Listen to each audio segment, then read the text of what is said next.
একটি লাল কার্ড মাত্র কয়েক সেকেন্ডে বদলে গেল পুরো ম্যাচের ভাগ্য। কিন্তু প্রশ্ন হলো, এটা কি শুধু একজন রেফারির সিদ্ধান্ত ছিল, নাকি এর পেছনে ছিল আরও বড় কোনো খেলা? সোশ্যাল মিডিয়ায় এখন লাখ লাখ ফুটবল সমর্থকের একটাই অভিযোগ, আর্জেন্টিনাকে থামাতেই কি এনজো ফার্নান্দেজকে লাল কার্ড দেখানো হয়েছিল? আর এই বিতর্কের মাঝেই উঠে এসেছে আরও বিস্ফোরক দাবি। কেউ কেউ বলছেন, মার্কিন প্রেসিডেন্ট ডোনাল্ড ট্রাম্পের উপস্থিতি পুরো টুর্নামেন্টের রাজনৈতিক চাপ বাড়িয়ে দেয়। আবার কেউ সরাসরি আঙ্গুল তুলছেন ফিফার সভাপতির দিকেও। কিন্তু এসব কি শুধুই ক্ষুব্ধ সমর্থকদের আবেগ, নাকি সত্যি এর পেছনে আছে এমন কিছু যা সাধারণ মানুষ জানেই না? আজ আমরা দেখব পুরো ঘটনাটি, প্রমাণিত তথ্য, ভাইরাল দাবি এবং বিতর্ক, সবকিছুই একসাথে। 2026 বিশ্বকাপের ফাইনালে স্পেনের বিপক্ষে লাল কার্ড দেখে মাঠ ছাড়ার পর প্রথমবারের মতো নীরবতা ভাঙলেন আর্জেন্টিনার মিডফিল্ডার এনজো ফার্নান্দেজ।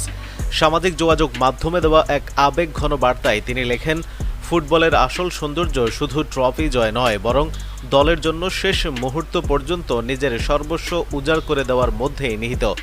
স্পেনের বিপক্ষে ফাইনালে 2 হলুদ কার্ড দেখে মাঠ ছাড়তে হয় চেলসি তারকাকে। ম্যাচের অনেক দিন পর ইনস্টাগ্রামে এনজো লেখেন, সময় যত যায় ততই বুঝতে পারি যে একটি ফলাফলের চেয়েও অনেক বড় কিছু আছে। বিশ্বকাপের সবচেয়ে আলোচিত ম্যাচগুলোর একটি, সবাই আশা করেছিল ইতিহাস গড়বে আর্জেন্টিনা, কিন্তু ম্যাচের মাঝেই আসে সেই মুহূর্ত, এনজো ফার্নান্দেজকে লাল কার্ড। রেফারির সিদ্ধান্তের পর পুরো ম্যাচের গতি বদলে যায়। 10 জনের দলে পরিণত হয় আর্জেন্টিনা।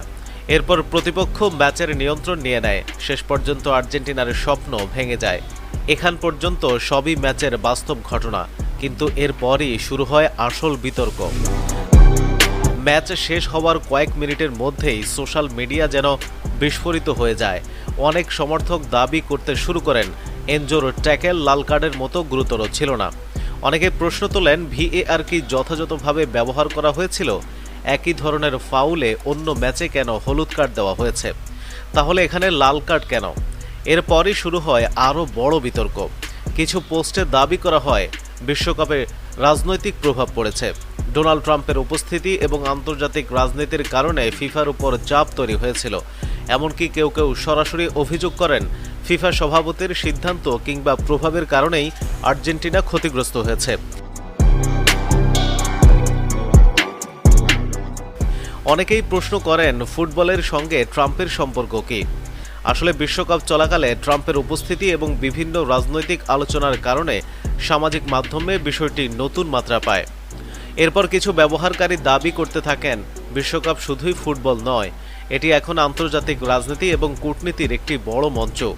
তবে গুরুত্বপূর্ণ বিষয় হল, ট্রাম্প সরাসরি রেফারির সিদ্ধান্তে হস্তক্ষেপ করেছেন এমন কোনো প্রমাণ এখন পর্যন্ত প্রকাশ্যে আসেনি। ফিফার সভাপতি নিয়ে নতুন বিতর্কেরও শেষ নেই।